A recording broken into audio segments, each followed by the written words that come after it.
Good morning प्यारे बच्चों, मैं हूं आपकी एजुकेटर पूर्णिमा और हम करेंगे वर्कशीट नंबर 85। सब्जेक्ट आपका हिंदी है और कक्षा आपकी 10वीं है। ये वर्कशीट है 12 फरवरी की, पठित गद्यांश। ठीक है, यानी कि ये आपके चैप्टर में से ही लिया गया है। निम्नलिखित गद्यांश को ध्यानपूर्वक पढ़िए और उस पर आधारित प्रश्न के उत्तर दीजिए। बाल गोविंद भक्त साधु थे, साधु की सब परिभाषाओं में खरे उतरने वाले। कबीर को साहब मानते थे, उन्हीं के गीतों को गाते, उन्हीं के आदेशों पर चलते।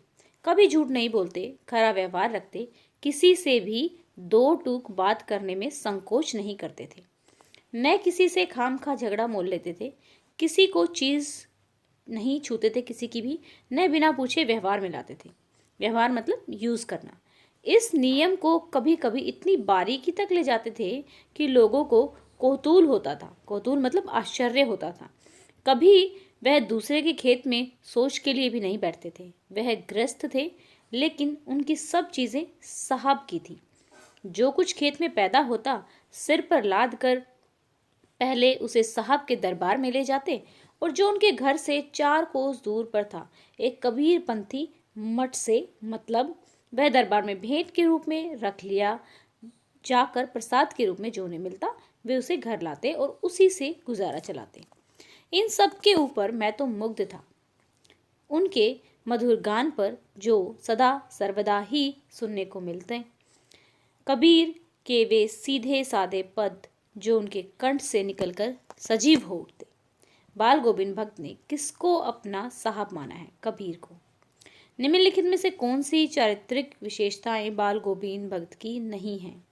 तो देखिए, साधु भी थे, गृहस्थ भी थे, सत्यवादी भी थे। उनका व्यवहार लचीला नहीं था, यानी कि बिना जैसा ना कि समय के साथ चेंज हो जाने वाला नहीं था।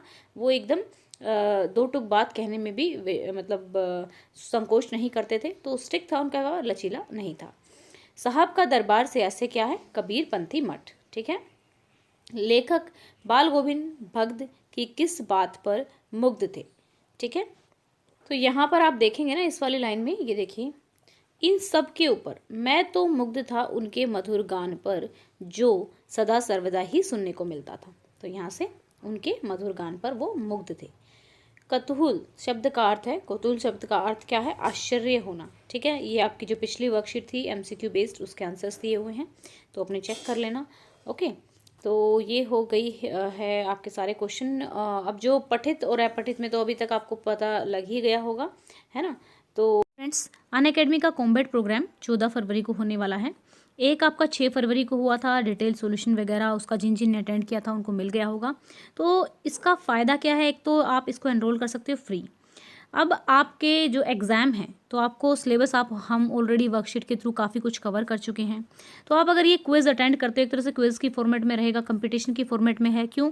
क्योंकि इसमें 15-16 हज़ार बच्चे पार्टिसिपेट करेंगे। आपका जो स्कोर है, आपका का रैंक है, वो साथ के साथ आपको दिखाई देगा। तो उससे एक अलग से मोटिवेशन मिलेगा कि हाँ भाई, मैं इस रैंक पे हूँ, तो अगली बार जो अगला कॉम्बैट होगा तो फिर उसमें आप और इम्प्रूव कर सकते हैं। अगर आप इसको जीत जाते हो, अगर आप बहुत अच्छा रैंक आपको आता है, विदिन 50 भी अगर आपका रैंक आता है, तो आपको जो है अनअकैडमी का प्लस सब्सक्रिप्शन मिलेगा। ठीक है, बहुत ही अच्छा है। सबसे बात तो ये है कि भाई हमारी प्रैक्टिस हो रही है।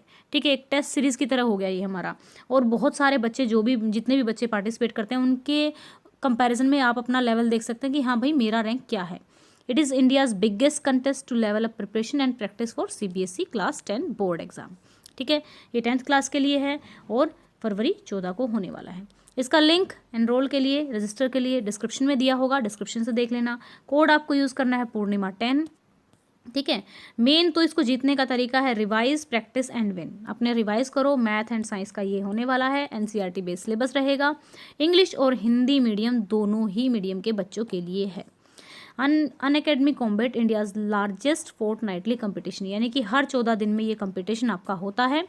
10th बोर्ड एग्जाम के लिए बहुत ही अच्छा रहता है। बोर्ड एग्जाम के लिए ही ये मेनली करवाया गया है। Fast paced with real time ranking, आपकी रैंकिंग साथ के साथ दिखाई जाएगी। जैसे फर्स्ट आपने दिया क्वेश्चन का आंसर, फिर सेकंड का दिया, तो आपकी रैंकिंग इंप्रूव हो गई। ठीक है, इस तरीके से आपकी लाइव रैंकिंग भी दिखाई दी जाएगी। स्पेशली क्यूरेटेड चैलेंजिंग क्वेश्चन, जो क्वेश्चन होंगे आपके काफ़ी मतलब ऐसे होंगे, चैलेंजिंग होंगे, जिसको आपको करने के बाद अच्छा लगेगा कि ओके, ये तो मैंने पढ़ा ही नहीं था, ये तो मुझे आता ही नहीं था। फिर डिटेल वीडियो सॉल्यूशन भी प्रोवाइड किया जाएगा। compete कीजिए और विन कीजिए। अवेलेबल है दोनों इंग्लिश और हिंदी मीडियम में। 14 फरवरी को होने वाला है 11 बजे, तो आप इसमें एनरोल कर सकते हैं। ठीक है, फंडा क्या है, रिवाइज कीजिए, प्रैक्टिस कीजिए और विन कीजिए। और अगर आप विन कर जाते हैं तो अनअकैडमी प्लस सब्सक्रिप्शन जो है आपका वो आपको फ्री मिलेगा।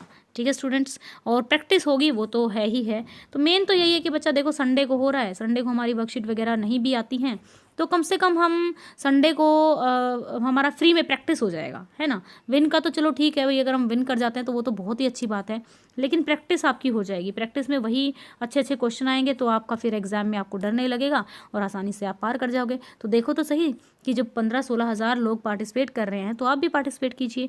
ओके, मर्जी है, अगर आपको अच्छा लगता है तो आप नेक्स्ट वाला भी पार्टिसिपेट कर लेना। ये 14 फेब को है, क्योंकि हर 14 दिन में तो होने ही वाला है। आई होप आपको हमारे पढ़ाने का तरीका अच्छा लगता है। अगर आपको वीडियो अच्छी लगी तो वीडियो को लाइक कीजिएगा, चैनल को सब्सक्राइब कीजिएगा। Thank you, have a nice day, may God bless you.